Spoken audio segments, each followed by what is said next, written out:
Ainsi que tout potage, Evgenia distraitement tapotait sa fablette au fond de l'autobus. Le véhicule, en sillonnant les avenues, la ramenait chez elle après sa journée de classe.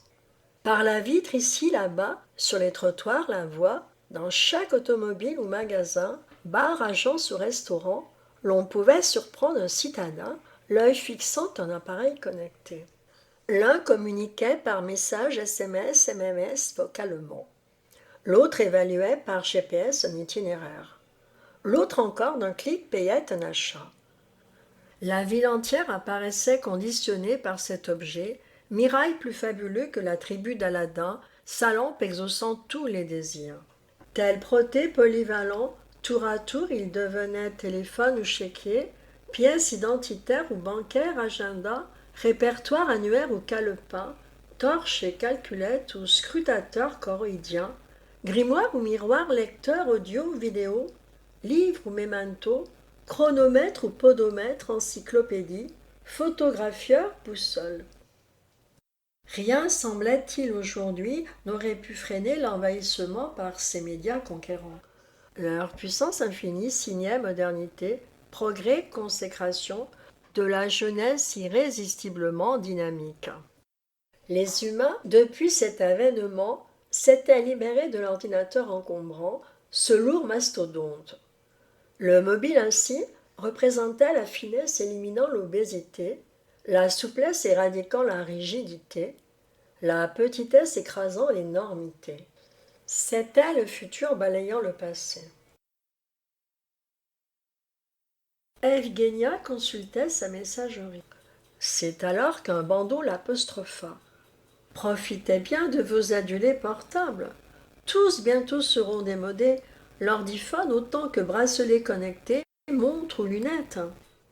Bientôt le mobile invaincu sera devenu ringard. L'avenir, c'est la station domestique. L'icône exhibait le portrait singulier du vidéaste. Nul jeune influenceur monnayant ses recommandations, mais un grand-père à l'expression relâchée, vaguement cynique et sardonique. Sans doute il jubilait de sa provocation, jouissait de sa bravade oratoire. Quel ouf pensait Evgenia, puis elle éteignit l'appareil si précieux, le fourra dans sa bauge avachie car l'autobus arrivait.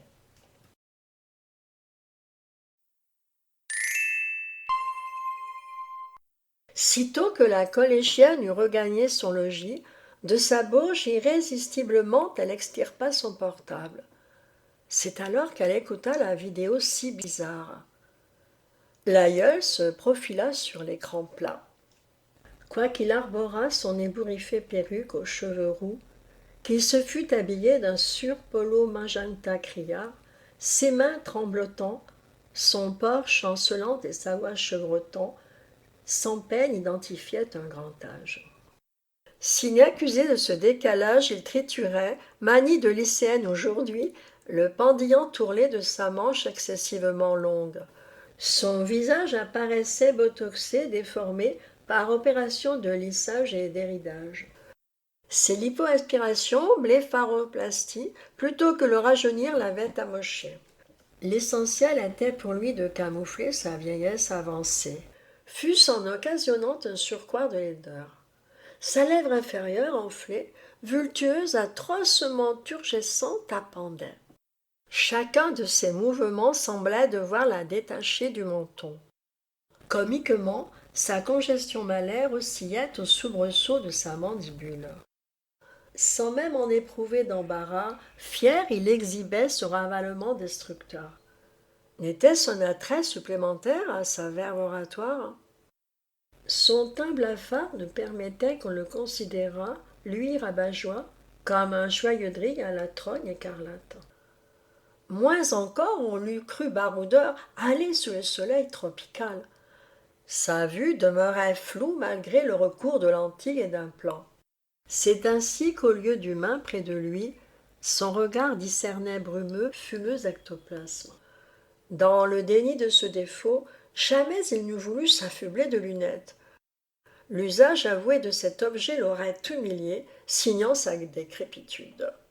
L'or contrefait, sinon défiguré, Ce personnage extravagant paraissait chimère indéfinie, fusion d'opposés caractères. L'un semblait dandy revenu du grand siècle incidemment, l'autre évoquait un zombie téléporté fortuitement du futur. Cet assemblage étonnant, sinon détonnant, se doublait d'un amalgame abject et pourtant perpétré, celui du vieillard et de l'éternel adolescent. Pour finir, parachevant cette ambiguïté, le conférencier farfelu pratiquait l'indétermination du genre. Le résultat semblait un mélange éhonté, scandaleux, de l'androgyne ou pire encore de l'asexué. L'on ne savait d'où sortait cet énergumène improbable. Sa complexion défiait les marqueurs sociétaux, moraux, générationnels, civilisationnels.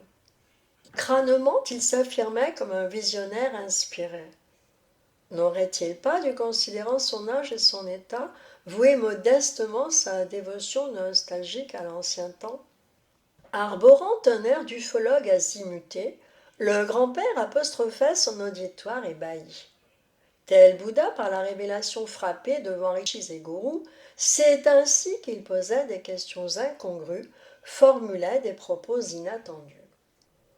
Pourquoi déplacez-vous du soir au matin vos corps encombrants? Pourquoi translatez-vous tout le jour vos chairs embarrassantes? Pour suivre assidûment cours, symposiums, réunions, travailler au sein d'un cabinet, d'une étude, agence, officine. Vous le ferez mieux d'un appartement connecté. Pour bâtir un immeuble aménagé de bureaux, pourvu d'amphithéâtres. Mais ces locaux n'auraient plus aucune utilité. Pour implanter une autoroute, ériger un pont, mais si l'on ne devait plus se déplacer, pourquoi tracer autoroute et lever pont? Vous désirez visiter un musée? Mieux vous en profiterez sur Internet. Là, vous pourrez visionner, grossir, amenuire clichés, stéréographie traitée par le rayonnement X. Vous désirez voyager? Toisez le grand sphinx élevant son visage au-dessus de l'air saharien. Vous souhaitez admirer béat l'écroulement tumultueux du Niagara dans son gouffre amer? Point ne faut que vous traversiez le désert étouffant, ni que vous affrontiez l'océan mouvant. Mieux vous contemplerez ces curiosités par le moyen de vidéos. C'est ainsi que vous les découvrirez depuis un drone, un satellite. Bien sûr, me répondrez-vous, senteurs, odeurs, sensations du milieu réel sont irremplaçables. Mais vous pouvez les éprouver chez vous, mieux qu'à des mégakilomètres. Simoun, ouragan, maelstrom et typhon seront évoqués par un ventilateur que règle l'anémomètre. Pluie, trompe ou crachat seront suggérés par humidificateur insufflant vapeur. Neige ou grêlons seront mimés, simulés par duveteux coton, résines éjectées au moyen d'un canon. Parfums de rose ou de jasmin seront benzylate et phényléthanol. De surcroît, vous éviterez les relances au profit de bouquets bénéolents. Conscientisez vos contradictions. Pourquoi vaquez-vous de lieu en lieu si votre œil est rivé sur un écran? Usant, abusant de sa tautologie vicieuse, indue, le grand-père ainsi développait fallacieux, nébuleux syllogismes. Tel un virtuose, il en nourrissait le contenu de leur substance. Comme un judoka matoise, il retournait le discours de ses détracteurs. Semblable au rétiaire, il emprisonnait, ligotait le belligérant dans son filet d'apories inextricables. Selon ses prévisions, la révolution de l'immobile étoufferait le mobile. Ce destin maudit bientôt s'abattrait sur les humains désespérés. Les trémolos de sa voix s'éraillant, s'aphonant, suggéraient l'effroi de cette apocalypse indolore. Son éventualité glaçait, bien qu'il n'en résultât la moindre écorchure. Circulez, marchez, courez, voyagez, naviguez, volez en voiture, en TGV, train magnétique ou paquebot, caravelle, avion, propulsez-vous jusqu'à la stratosphère en capsule, en module, en station.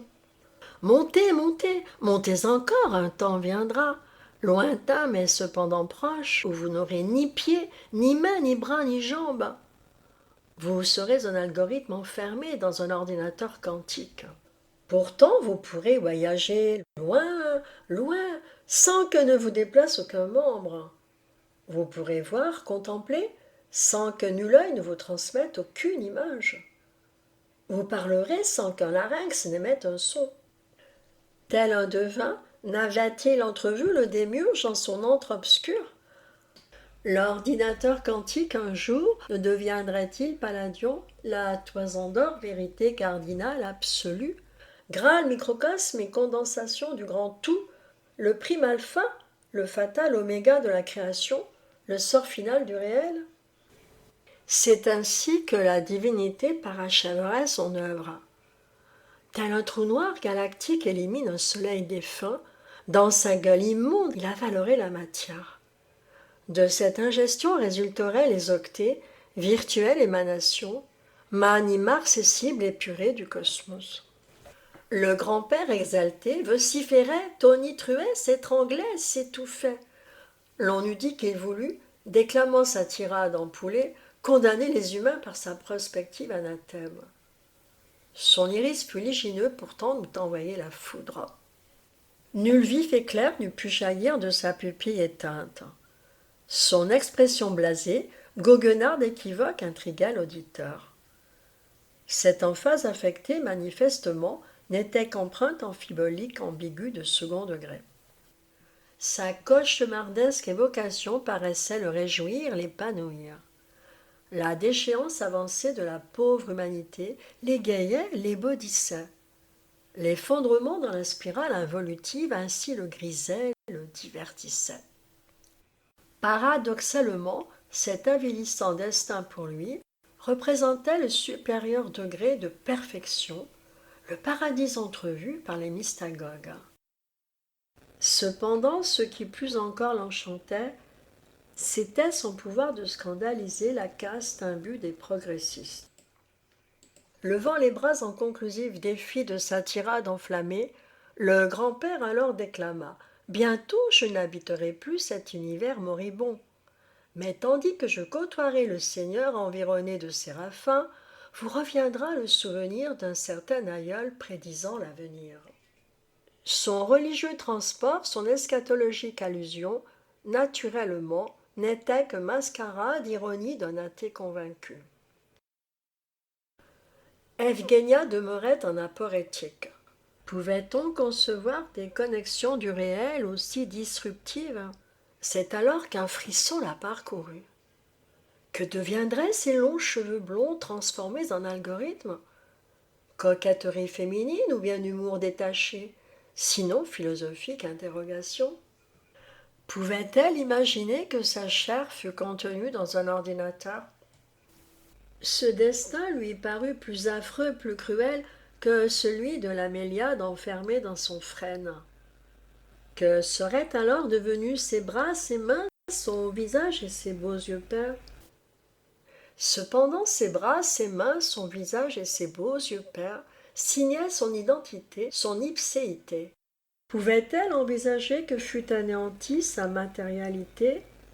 Son esprit sans l'incarnation pourrait-il s'émouvoir sous le soleil abstrait de la virtualité?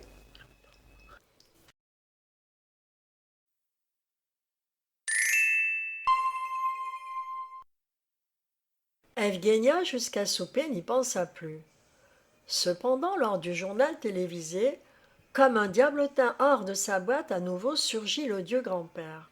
Suite à sa conférence, il était questionné. L'on enregistra les réactions parmi les invités. Certains se gaussaient, jugeant ses prédictions démentes. Nul individu ne souhaiterait s'enfermer plutôt que vivre à l'extérieur. Le futur, c'était l'épanouissement des humains dans l'espace et le temps, l'absolue satiété, réplétion de sensations, plénitude engageant le corps et l'esprit. L'avenir, c'était voyager sans que fût rompue sa connexion. Les objets diversifiés, performants, de plus en plus, de mieux en mieux y pourvoiraient. La mobilité, c'était la vie, la modernité. L'immobilisme était la léthargie, stagnation, mort. Comment tolérer, comment accepter cette immigration délibérée, cette occlusion volontaire en un cachot fictif? Qui refuserait d'éprouver sa liberté? Les moins acharnés dédaignaient cet hurluberlu. Pour eux, l'idée que le progrès pût tendre à l'immobilité les indignait et les outrait. Cette impossible antinomie dans son fondement condamnait le concept aliénant de l'orateur. Mais certains qui sentaient s'effriter leurs convictions vitupéraient, se déchaînaient sur le petit vieux, proférant sifflets, contumélieux propos, brocards, insultes. Certains même excités projetaient sur lui peau de badane, œufs pourris, tomates.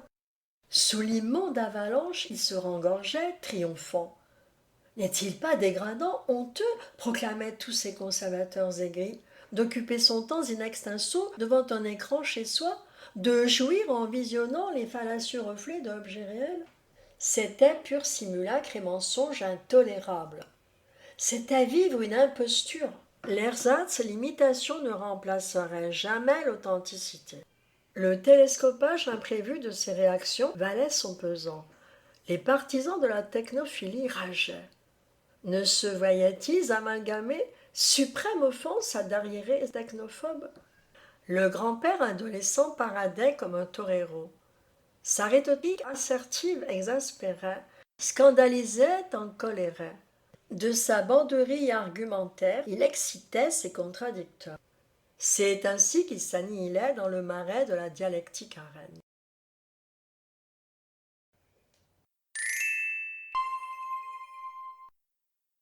L'une après l'autre avaient passé les années.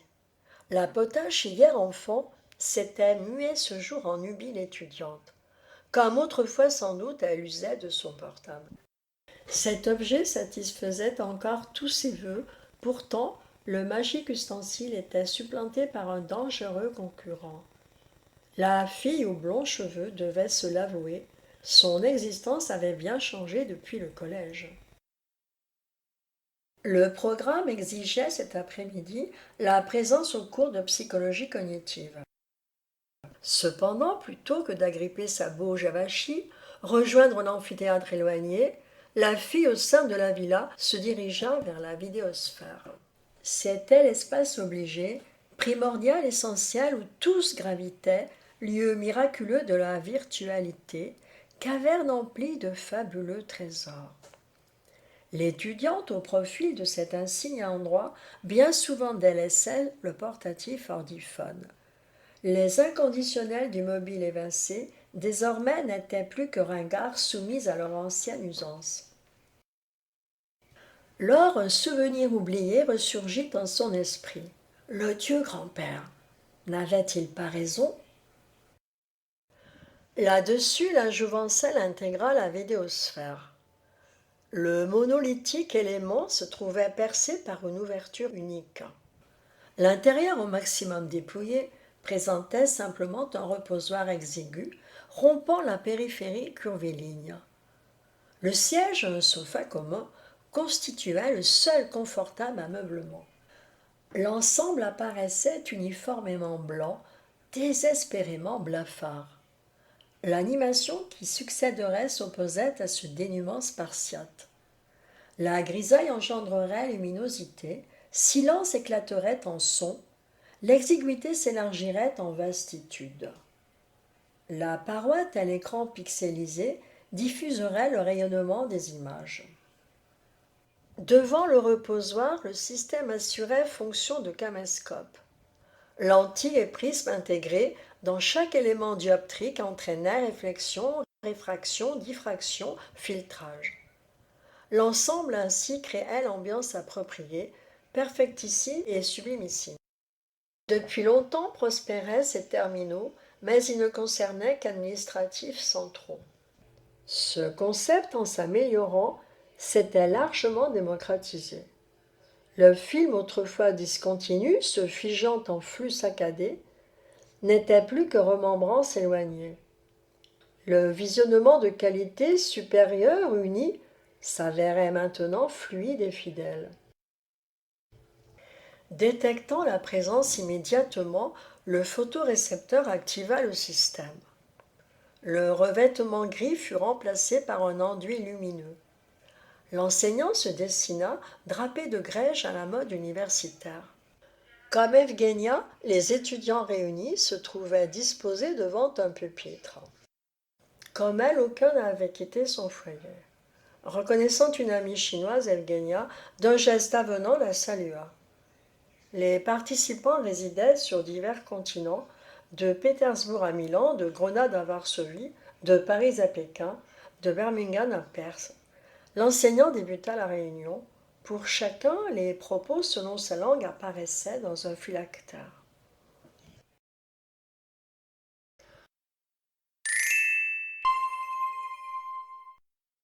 Abandonnons l'étudiante assidue pour établir un tableau du monde. Suivons ce glissement vers l'immobilisme. Sondons le déroulement de la virtualisation planétaire. Mesurons les effets de la régression. Tout sociétal agent, syndicats, partis, fédérations, tentait vainement de freiner le phénomène. Cependant, l'involution devint bientôt fulgurante. Notre Evgenia vivait en ce bouleversement. La déplétion drastique affecta les transports. Le secteur fut impacté prioritairement. Qu'un négociant prit l'avion serait apparu choquant, son client fut-il émir pétrolier, banquier mania de l'industrie. L'entretien cybernétique offrait meilleur confort. L'échange y gagnait en rapidité comme en efficacité.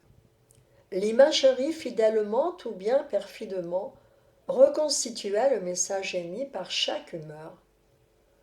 Dans son authenticité, la virtualisation gommait la promiscuité, la confrontation des corps.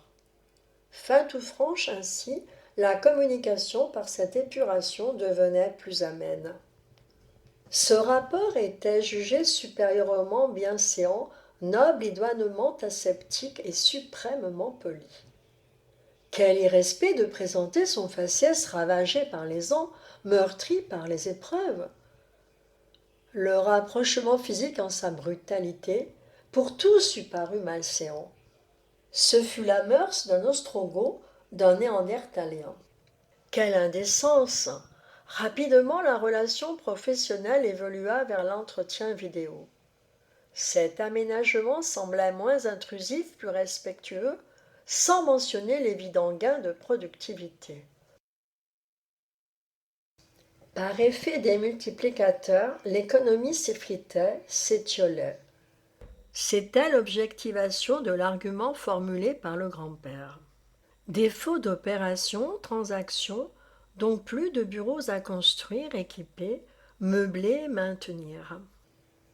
Lycées comme Athénées, universités ne réunissaient plus d'apprenants, sauf pour les travaux manuels restreints, ce qui libérait par milliers studios et chambres. Plus aucun enseignement ne fut dispensé dans un amphithéâtre. Gestion, comptabilité largement centralisée ne concernait que serveurs. Nul transfert d'informations ne générait déplacement, n'entraînait migration de matière ou personnes. Le même effet se répercuta sur les nécessités énergétiques. Bien que l'on diminuât sa production, nulle assez dispendieuse industrie n'éliminait son excédent. La boucle autrefois vicieuse était maintenant vertueuse. La rétroactivité, par contre-coup, s'amplifiait, s'étendait. Le phénomène encore s'accroissait, fulgurant par un autre aspect de la technicité, celui des robots qui réparaient, construisaient, répliquaient, substruction comme infrastructure. Sans repos, sans fatigue, ils acheminaient matériel, matériaux, minerais, denrées. Le transit empruntait les voies maritimes, aériennes et terrestres. Mieux que le troupeau d'ovins par le chien du pastoureau, leur besogne était suivie par de vigilants drones. Les humains ne se déplaçaient que pour la satisfaction de leurs désirs. Chacun pouvait à son gré contracter liens personnalisés, partager avec autrui corporéité, sinon virtualité.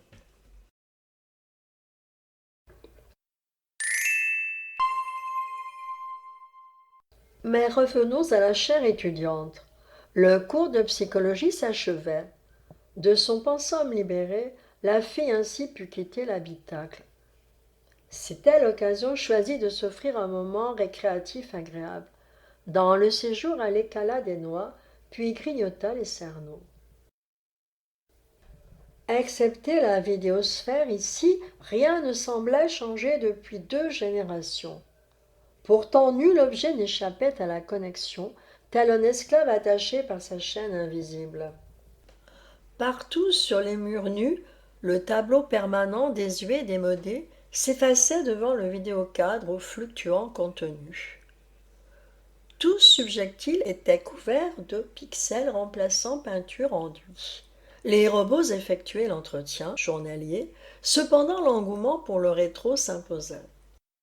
L'on avait enlevé pour du vrai gazon la pelouse artificielle. Verger potager produisait fruits pulpeux et délicieux légumes. L'on avait restauré l'arbre en cellulose et lignine. Ce végétal s'avérait plus résistant, plus saillant qu'imitation de polypropylène et polycarbonate. Les convecteurs caducs se trouvaient remplacés par la cheminée rustique. Flammes et braises illuminaient l'âtre où se consumait courson de pince à pain. La chaleur était répartie par l'hypocauste en céramique. Zeus, par l'antique impluvium, apportait potable ondée. Phébus fournissait électricité par le panneau photovoltaïque. C'est ainsi qu'harmonieusement, domotique amalgamait tradition, technologie, rejoignait écologie, progrès s'appropriait coutume. Perplexe, Evgenia s'avisa. L'après-midi s'amenuisait. Comment terminer la soirée? Sortir en compagnie d'amis? Quel intérêt pour chamboler sans dessein, d'affronter froid, chaleur, vent, pollution, virus? La villa confortable offrait son atmosphère hygiénique aseptique. L'homéostasie régnait jour et nuit, de l'hiver à l'été, qu'il gelât, grêlât, que le soleil dardât ses rayons ardents, que le vent soufflât en algie d'ouragan. Quelle activité choisir à l'extérieur? Dans le bourg, plus un magasin, plus une échoppe en raison du cybercommerce. Depuis longtemps, la chalandise avait disparu. Galeries marchandes, hypermarchés n'étaient fréquentés que par vieillards. Qu'aurait-on concrètement désiré? Sinon pour s'embarrasser d'un objet inutile.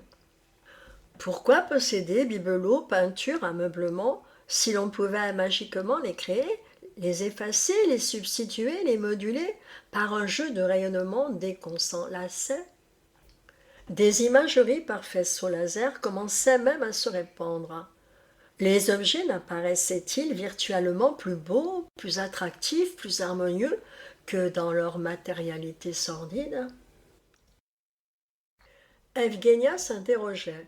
Sortir impliquait paradoxalement de s'enfermer dans un véhicule autonome. La conduite en était sécurisée grâce au pilotage informatique.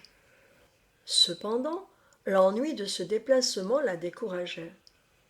C'est ainsi qu'obéissant à la facilité, l'étudiante inclina pour la vidéosphère.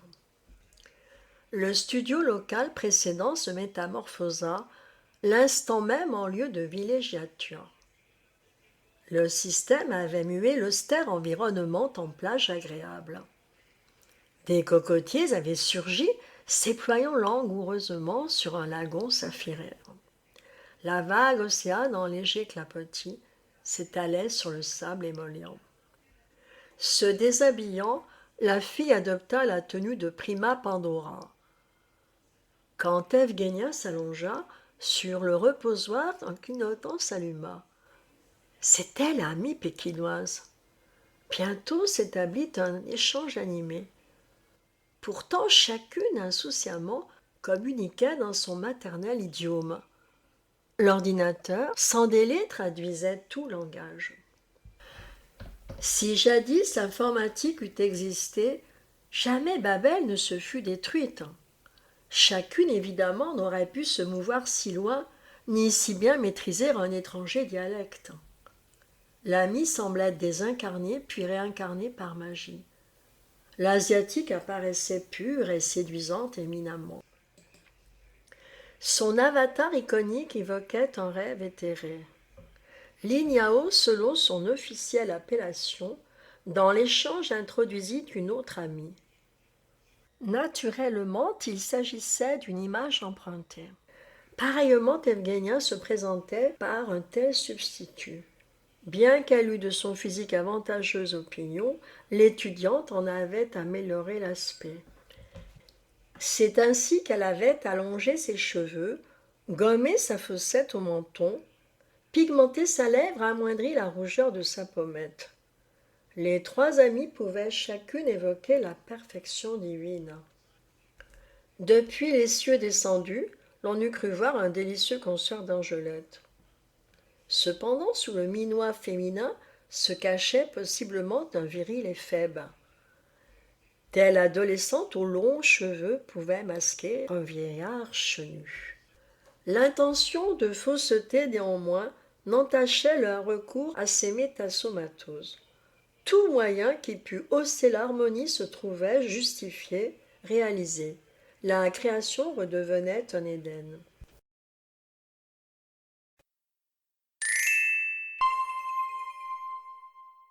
Qu'importait le charnel état, cette enveloppe issue de la nature. Le virtuel aspect reflétait l'intériorité, l'idiosyncrasie. Tous paraissaient beaux, séduisants, jeunes. L'on pouvait choisir de même à volonté, vêture, habits fictifs en ligne. Pourquoi s'acheter robe élégante ou chapeau lorsque Internet en offrait des milliers saillantes à son avatar?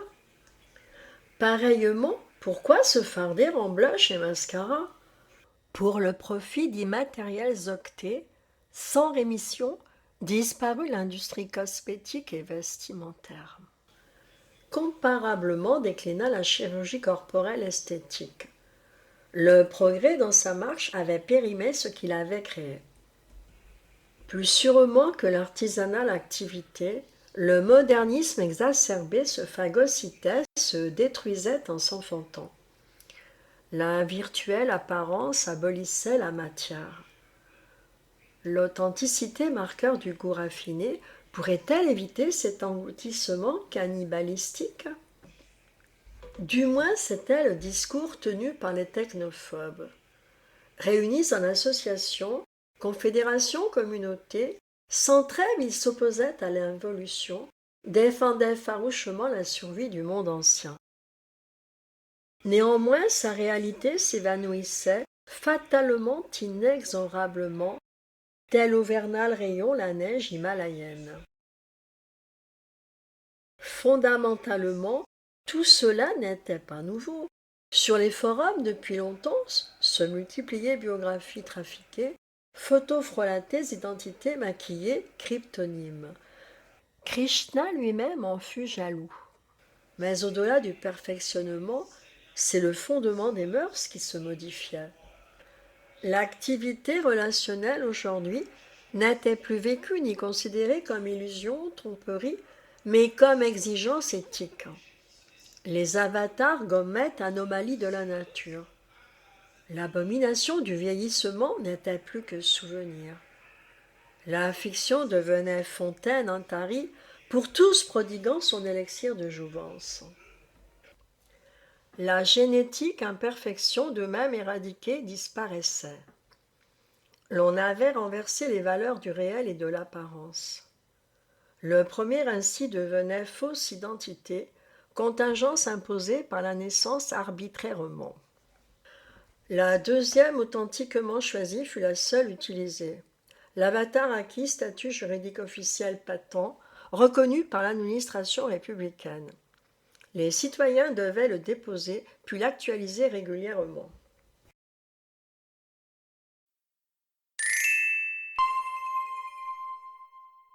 Les amis s'étaient séparés pour de nouveaux cieux virtuels. Néanmoins, Evgenia, gavée de fictifs rayons sous le bercement d'irréels cocotiers, finit par s'ennuyer. Lors, elle avisa de quitter la vidéosphère. Là-dessus, résonna le timbre avertisseur de l'entrée. C'était son frère encore lycéen, Boris, qui revenait de la gymnastique. Hâtivement, il gagna sa chambre. Négligent d'en refermer la porte, il se dévêtit, puis s'enfila sa combinaison de réalité virtuelle augmentée, se coiffa du casque à fonction polysensori-motrice. Bien qu'il eût à l'égard de son attentionné sœur des rapports chaleureux, la saluer fâcheusement eût retardé le moment de se replonger dans le jeu. Ne la avait-il abandonnée pour un laps dépassant 2 heures? L'étudiante habituée ne s'en offusquait pas. Depuis longtemps, il ne se voyait plus que sous l'aspect d'Avatar. La combinaison pour l'adepte averti simulait une expérience immersive. L'individu se coupait de son environnement, le réel pour lui disparaissait. Jamais ne s'était créée technologie plus radicale absolue, rien qui fût plus disruptif et plus effrayant. L'interface intérieure était bardée, partout saturée de capteurs. Les influx se déchargeaient, stimulant statorécepteurs et propriocepteurs. L'excitation provoquait sensations visuelles, auditives et kinesthésiques. La combinaison de réalité virtuelle augmentée, plus que la vidéosphère en sa perfection, représentait la cybernétique évolution. Boris de moins en moins s'adonnait au sport dynamique. Souvent il optait pour un substitut, la prometteuse électromyostimulation, l'EMS plus efficace et plus agréable. Nul préférerait suer dehors, subir canicule ou vent, plutôt que tranquillement s'allonger dans un transat confortable. Cependant, son corps musclé pourvu de puissants pectoraux abdominaux, dans l'avenir lui serait-il nécessaire? L'EMS ne pourrait-elle ainsi disparaître?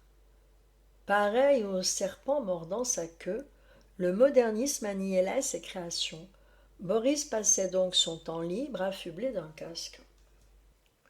Sans bouger phalange orteil, il pratiquait des sports variés, bandit, skateboard, wakeboard, sci-fi, roller, squat, hockey, bobsleigh, badminton, curling.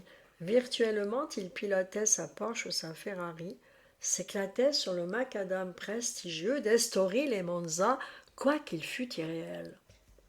Pourquoi risquer sa vie sur un circuit dangereux? Pourquoi s'activer dans ce monde où l'on pouvait mourir? Le fictif univers, en sa parfaite innocuité, pareil au phénix, au feng-guang, permettait renaissance.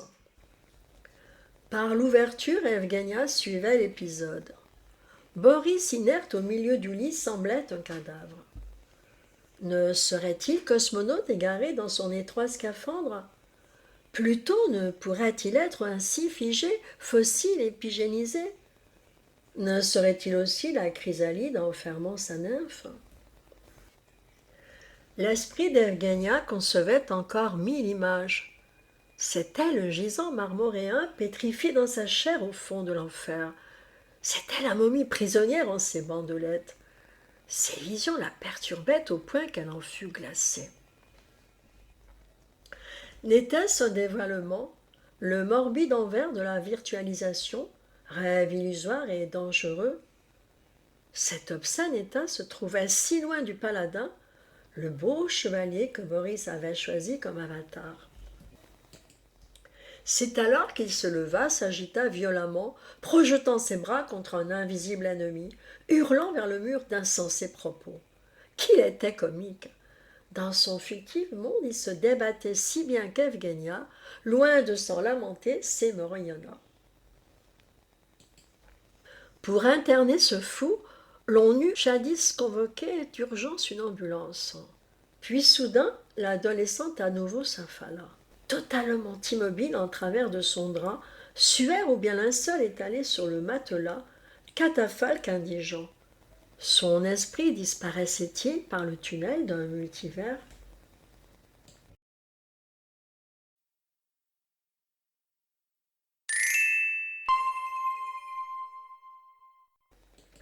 Ce tragicomique épisode, en sa crudité, sidérait l'étudiante.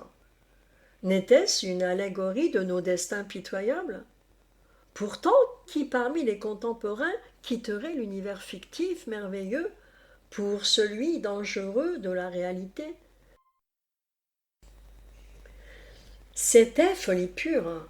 Ne devait-on bannir, éliminer cet inframonde animé de férocités immanutées pour le supramonde éclairé par la beauté?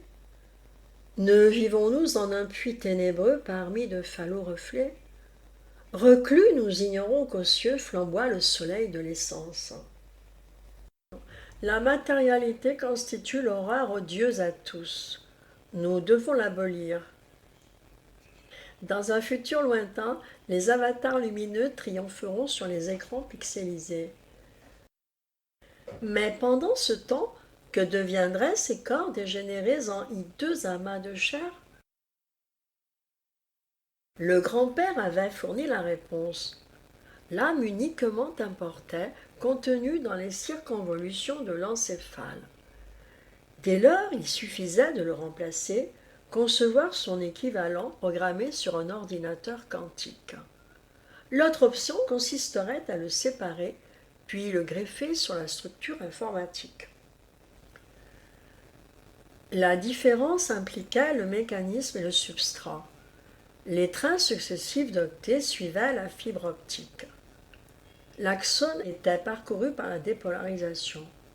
D'un côté, condensateur, microprocesseur, découpé, gravé, germanium, transistor, silicium, quartz, gallium.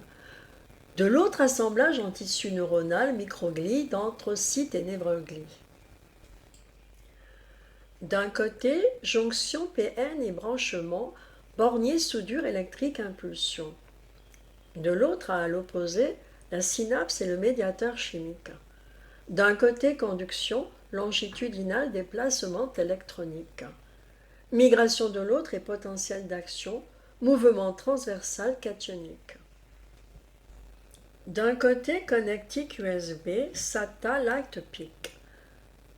De l'autre, encéphale et cerveau, moelle et faisceaux, nerfs spinaux, trigones et ponts calleux. D'un côté, réseau, métal et cristal en phase anhydra. Catalyseur de l'autre, enzyme et dissolution, réaction de la molécule et de l'ion dispersé dans la phase aqueuse. Lequel assujettirait son concurrent? Lequel primerait par son efficacité, sa rapidité, sa flexibilité? Evgenia fut traversée par une illumination. La pensée des starets et des pieux théologiens se confirmait. L'on pouvait concevoir l'âme ainsi délivrée de la chair.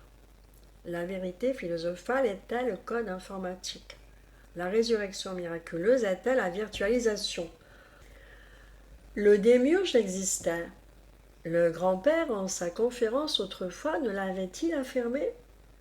La divinité, c'était l'ordinateur quantique omnipotent, multivalent, omniscient, tout-puissant, universel, immortel, souverain, dépourvu de la moindre empathie. Evgenia, s'éveillant de sa rêverie, commanda à l'imprimante une option 3D culinaire. La pizza garnie de salami lui parut fade excessivement.